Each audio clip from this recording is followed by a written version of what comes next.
What if the reason Japan feels effortless to move through isn't culture or politeness, but actually infrastructure? Not highways or trains, but 14 physical objects, most of them boring-looking, that were each built around one idea. Strip out every unnecessary moment of friction a person encounters in a day. You've probably seen photos of some of these things and filed them away as quirky or cute. They're not. There's a precise logic underneath each one, and by the end of this video, you'll see exactly what it is. Number 1, heated toilet seats with built-in bidets. Most people who visit Japan say the toilet is the first thing that genuinely surprises them, and not because it's fancy, but because it removes a whole category of discomfort they didn't even realize they were managing every day. The heated seat is the obvious part, but the real design logic goes deeper. The bidet function cuts out excessive paper use.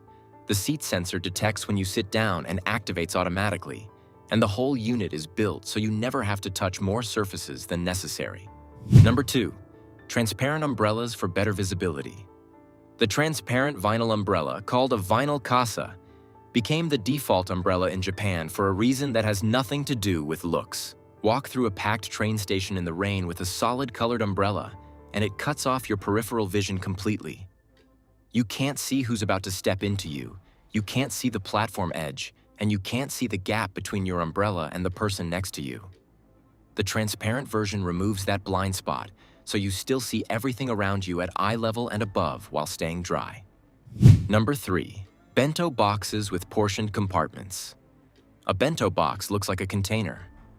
What it actually is a decision you already made before you sat down to eat. The compartments aren't there just to stop your rice from touching your pickles. Each section is sized to reflect a specific proportion, largest for carbohydrates, medium for protein, smaller ones for vegetables and sides. Behavioral economists call this choice architecture, where the environment does the work instead of your willpower. Japanese convenience stores take the same logic and compress it further. The bento's already packed, sealed, and calorie labeled. The entire decision collapses into one grab off a shelf. Number 4, multifunctional convenience store ATMs. In most countries, an ATM does one thing: dispenses cash. Japanese convenience store ATMs handle cash withdrawals, deposits, balance transfers, bill payments, utility bills, insurance payments, and ticket purchases, and they do all of it at 3 a.m. The friction removed here is geographic and time-based. You don't need to be near a bank during banking hours because the machine sits inside a store that's already open all night, within walking distance of most urban residents. That's what happens when you treat financial services as an infrastructure problem rather than a banking product. The question stops being, how do we improve our ATM, and becomes, what does a person actually need to get done, and how do we put it in one place? Number 5, vending machines with hot and cold drink options. Japanese vending machines serve hot and cold drinks from the same unit, and the machine adjusts which products to heat and which to chill based on the season, sometimes based on daily temperature data. There are roughly 5 million of these machines across Japan, about 1 for every 25 people, placed at train stations, street corners, office buildings, and hiking trails. That density means they function less like retail and more like public infrastructure. Inside each machine, separate heating coils and refrigeration chambers run at the same time. Products get a red tag for hot, blue for cold, so you know what you're grabbing without reading anything. Number 6, coin trays at checkout counters. At almost every checkout counter in Japan, there's a small rubber or plastic tray sitting at the edge of the register. You put your cash or card in it. The cashier takes it from the tray, and your change comes back the same way. Nobody reaches toward anybody.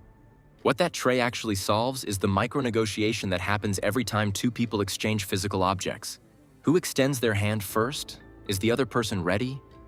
The tray makes all of that irrelevant because there's a defined neutral zone, so both people just look at the same spot and the transaction moves. Number 7, public restroom privacy sound machines. In Japanese public restrooms, there's often a small device mounted near the toilet with one job: play a sound loud enough to cover whatever you're doing. It usually mimics running water or a flush, and it runs for a set amount of time before shutting off automatically. The device is called an otoheim, which translates roughly to Sound Princess. You activate it by pressing a button or waving your hand, and water usage in public restrooms dropped measurably once it became standard. Number 8. Compact folding umbrellas designed for daily carry. There's a second umbrella design in Japan that's worth looking at separately, and it's the compact folding umbrella built for daily carry, not the flimsy folding kind that inverts in moderate wind. These use more joints in the folding mechanism, so wind stress spreads across more pivot points instead of snapping 2 or 3 of them. The canopy material dries faster than standard fabric, so you fold it wet and put it straight into your bag without soaking everything inside. The case matches the exact compressed diameter of the folded umbrella, so it slides in with one motion, no forcing, no adjusting. Number 9. Plastic food displays outside restaurants. Outside most Japanese restaurants, there's a glass case filled with plastic or resin models of every dish on the menu, detailed enough to show you the portion size, the color of the broth, the exact number of pieces in a set, and roughly what the texture looks like. These are called shokuhin sanparu, and skilled craftspeople have been making them since the early 20th century. Each one gets cast from resin and painted by hand to match the actual dish. The friction they remove is uncertainty. You can't read the menu or you don't know the cuisine, so you walk up to the display, point at what looks good, and you know exactly what's coming. Number 10. Refillable mechanical pencils with advanced grip designs. Japanese mechanical pencils are engineered around grip in a way most writing tools aren't. The grip section uses rubber or elastomer material with micro-texturing, which increases surface friction so your fingers stay put without you having to squeeze. Most people grip a smooth barrel harder than necessary because there's nothing to hold on to, and that pressure builds into hand fatigue over a long writing session. Higher-end models let you advance the lead with one thumb motion without changing your grip at all, so you don't break your rhythm mid-sentence. Some models also have a cushioning system where the tip retracts slightly on impact, which stops the lead from snapping. Number 11. Smart rice cookers with automatic settings. Japanese rice cookers at the higher end use induction heating, pressure cooking, and a fuzzy logic control system that reads the type of rice, the quantity, and adjusts temperature and timing automatically. You load it, set it, and walk away. The fuzzy logic system exists because rice is sensitive to small variables like water temperature, humidity, and grain type, and humans are inconsistent with all three. The machine handles that ambiguity better than manual cooking does, every single time. Number 12. Space-saving futons that store away during the day. The Japanese futon isn't the thick foam slab sold in Western furniture stores. It's a thin, foldable cotton mattress that goes on the floor at night and folds into a dedicated closet, called an oshire during the day. That daily fold-and-store routine is the whole point. A bed that stays on the floor permanently takes that floor space away from you forever.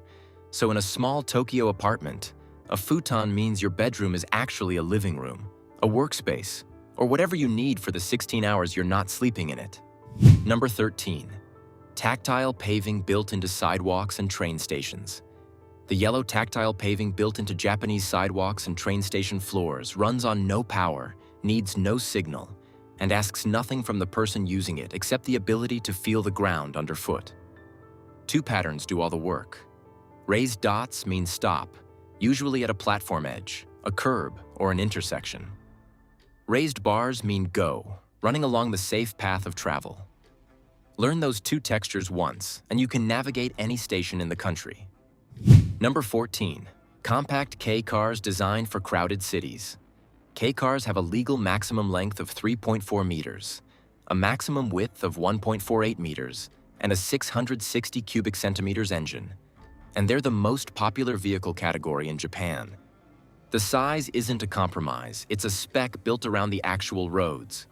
Residential lanes outside Tokyo, parking structures, and tight urban intersections don't fit a standard sedan comfortably.